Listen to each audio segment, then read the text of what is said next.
आज कुचिन और marble chimney इंस्टल करलाम देवीनगरे। तो भाई के देखिए दिच्छी किभाबे चालाते होबे।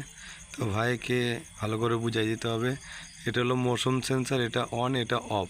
মোশন সেন্সর চালাইতে হবে, এটা হাই করলে অটোমেটিক লো, আবার দ্বিতীয়বার করলে তখন মিডিয়াম, আবার তৃতীয়বার করলে হাই চালাতে হবে।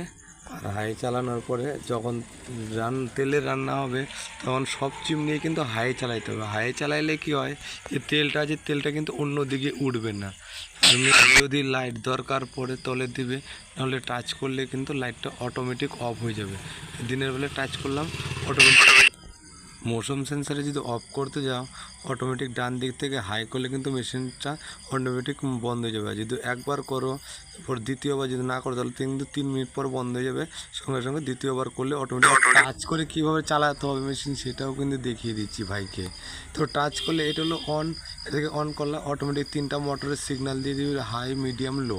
এবার হাইয়ে দিলাম, মিডিয়াম দিয়ে আবার লোয়ে দিলাম, সবসময় দেওয়ার জন্য এবার লোয়ে দিলাম, আবার মিডিয়ামে দিলাম, আবার হাই দিলাম। আর চিমনি যখন তেলে রান্না হবে তখন কিন্তু সবসময় হাই চালানোর চেষ্টা করুন, কেন হাই চালাইলে কিন্তু তেলটা অন্যদিকে উড়বে না। ভাইকে লাইটের সিগন্যালটাও দেখাই দিলাম, এটা লাইট টাচ করলে অন হবে, টাচ করলে অফ হবে। তো এবার ভাইকে ডেকে নিচ্ছি যে ভাই যাতে নিজেই চালাতে পারে, সেটার জন্য ভাই আসতে হবে। ভাইকে অফ করে দেখিয়ে দেয় যে ভাইকে কীভাবে চালাইতে হবে। এবার ভাই নিজের থেকে চালাবে। দেখি এটা হলো হাই, লোতে চললো, এবার মিডিয়ামে চললো, এবার হাইয়ে চললো। ভাই কিন্তু মোশন সেন্সারে চালাইলে এবার অফ করার সময় দ্বিতীয়বার করতে হবে, যে একবার আপ ডাউন করতেছে আর একবার করলে কিন্তু অটোমেটিক মেশিনটা বন্ধ হয়ে গেছে। বুঝতে পারছেন তো? এবার হলো টাচে, এবার টাচে কীভাবে করতে হবে সেটা ভাই